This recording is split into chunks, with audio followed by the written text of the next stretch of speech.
শরীফুজ্জামান শরীফ, আপনার মন্তব্য শুনতে চাই। একটা প্রশ্ন রাখতে চাই। আপনি জানেন যে এস আলমের হাত ধরে যারা চাকরিপ্রাপ্ত ছিল, তাদের চাকরিপ্রাপ্ত এবং বহিষ্কৃত পরে এই কর্মকর্তাটা আন্দোলন করছে এবং তাদের প্রধান দাবি হচ্ছে চাকরি ফিরিয়ে দেওয়া।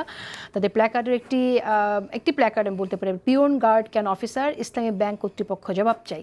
এটা প্রেক্ষাপট হচ্ছে আমরা শুনতে পাই যে পলিটিক্যাল কানেকশন যাদের আছে, জামাতের লোকের জামাতের কোটায় অনেক পিওন গার্ডকে অফিসার বানিয়ে দেওয়া হয়েছে। আপনার মন্তব্য শুনে। ধন্যবাদ। আমি আপার সাথে প্রথম যেদিন টক শোতে যাওয়ার আগে আমি ফেসবুকে একটা পোস্ট দিয়েছিলাম, পাপি আপার সাথে টক শোতে যাচ্ছে, আমার জন্য সবাই দোয়া করবেন। তো আমি ওই ভয়টা আমার এখন পর্যন্ত আছে। রিয়েলি আমি সত্যি কথাটা বললাম, আপার সাথে সেদিন আমি মাঝখানে আছি, ভয় নাই। যার জন্য আপার কথার মধ্যে আমি ঢুকে সাহস পাই না। তবে আমি মঞ্জু ভাইয়ের আগের অংশের দু একটা কথার একটু উত্তর দিই। আমি যেটা মনে করি, রাজনীতির একজন কর্মী হিসাবে একটা রাষ্ট্র আর একটা কমিউনিটি সেন্টার এক না।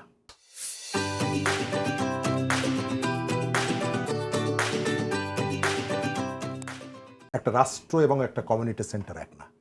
কমিউনিটি সেন্টারে আপনি বিয়ের জন্য ভাড়া দিতে পারেন, ধনী একটা গ্রুপ আসলো, আপনি তার কাছে একটু বেশি দামে ভাড়া দিতে পারেন। গতকালকে যাকে দিয়েছেন একটু দুর্বল দেখে বললেন যে না, কালকে থেকে আপনাকে দিতে পারবো না, আরো বড় পার্টি এসেছে, বেশি ভাড়া দিবে। একটা রাষ্ট্রের মর্যাদার বিষয়, তার সার্বভৌমত্বের বিষয়। আমেরিকা আমাকে অনেক কিছু দিবে বলে আমি নিশ্চয়ই আমার সম্পদ, আমার টেরিটরি, এগুলো আমি আমেরিকার কাছে ভাড়া দিব না। আমি ওই জায়গাটা না, তুলনা ছোট দেশগুলো, এটার সাথে দ্বিমত নাই। ছোট দেশগুলো এটার সাথে দ্বিমত নাই। মর্যাদার বিষয়, এর সাথে মর্যাদার বিষয়, এর সাথে অর্থের বিষয় না। আমার এখান থেকে ডিবি যাচ্ছে, এর জন্য ব্যর্থতা হচ্ছে আমাদের পলিটিশিয়ানদের। আমি সেখানে গিয়ে আমেরিকাকে গালি দিচ্ছি, এখানে বসে আমেরিকাকে গালি দিচ্ছি, গাজা ইস্যুতে আমেরিকাকে গালি দিচ্ছি, কিন্তু ডিবির জন্য আমি ছুটে যাচ্ছি। এটা আমার স্ববিরোধিতা। আমার নিজে সেভাবে গড়ে তুলতে পারিনি, কিন্তু তার মানে এই না যে আমেরিকার কাছে আমি বিভিন্ন সেক্টরগুলোকে বাড়তি সুবিধার জন্য আমি লোন দিয়ে দেবো, এবং এগুলো প্রতিবাদ করা উচিত। ইন্ডিয়ার ক্ষেত্রে যদি প্রতিবাদ করি, আমেরিকার ক্ষেত্রে না কেন? অবশ্যই ইন্ডিয়ার ক্ষেত্রে যদি প্রতিবাদ করি, আমেরিকার ক্ষেত্রে আমার আপত্তিটা ছিল তুলনার জায়গা থেকে। সেকেন্ড হচ্ছে যে এই কাজগুলো যারা করেছে, আপনি নিশ্চিত থাকেন একদিন না একদিন বাংলাদেশে তাদেরকে জনতার সামনে জবাব দিতে হবে।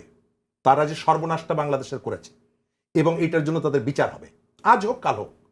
বাংলাদেশে সেই দীর্ঘদিন ধরে এই বিষয়গুলো নিয়ে চর্চা হচ্ছে। যাই হোক, আপনি ওই যে এস আলমের যে ব্যাপারটা বলেছেন, ইয়েস, বিএনপির অনেকগুলো জায়গায় রেসপন্সিবিলিটি আছে।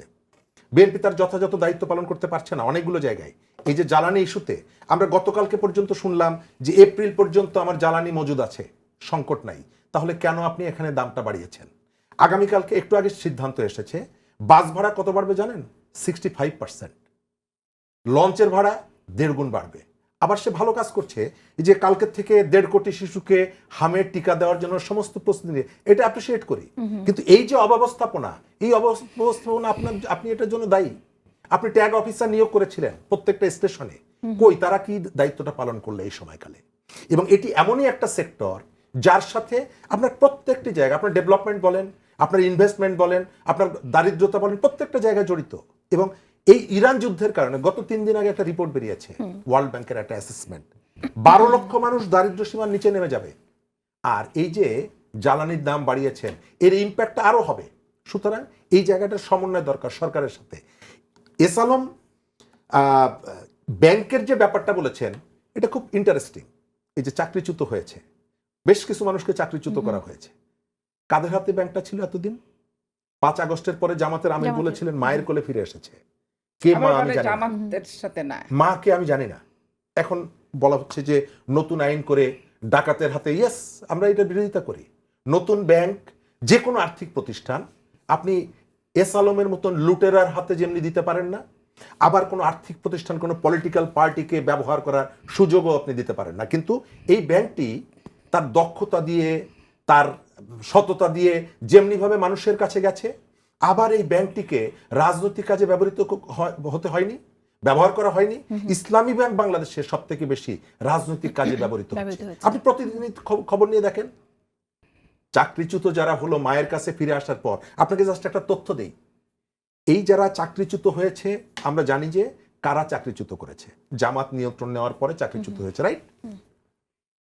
তারা কয়েক মাস আগে, নির্বাচনের আগে চট্টগ্রামে সড়ক অবরোধ করেছিল আন্দোলন করতে গিয়ে, এবং সেখানকার জামাতের যিনি প্রার্থী ছিলেন তারা ওদের কাছে গিয়ে বলেছেন জামাত যদি ক্ষমতায় যায় তাহলে আপনাদেরকে আমরা চাকরি ফিরিয়ে দেব।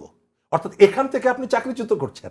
তারা যখন রাস্তায় নামছে তার কাছে গিয়ে বলছেন যে আমাদেরকে যদি পাওয়ারে বসাও, আমাকে যদি পাওয়ারে বসাও আমি তোমাকে চাকরি ফিরিয়ে দেব। অর্থাৎ ধোঁকাবাজিটা দেখেছেন, আচ্ছা রাজনৈতিক কাজে ব্যবহার করে দেখেছেন। আমি কনক্লুশনটা হচ্ছে আমাদের সময় একেবারে নাই। আমি কনক্লুশনটা হচ্ছে এই প্রতিষ্ঠানগুলো যেহেতু আমাদের ইকোনমিকে সার্ভ করে, এটিকে দলীয় মুক্ত রাখতে হবে, এস আলমদের মতন ডাকাতদের নিয়ন্ত্রণ থেকে মুক্ত রাখতে হবে। তবে একে বেস করে ভিত্তি করে এর কর্মীদেরকে, এর এলার ফান্ডকে আপনি যাতে রাজনৈতিক কাজে ব্যবহার করেন সেই সুযোগ না পান সেটিও বন্ধ করতে হবে।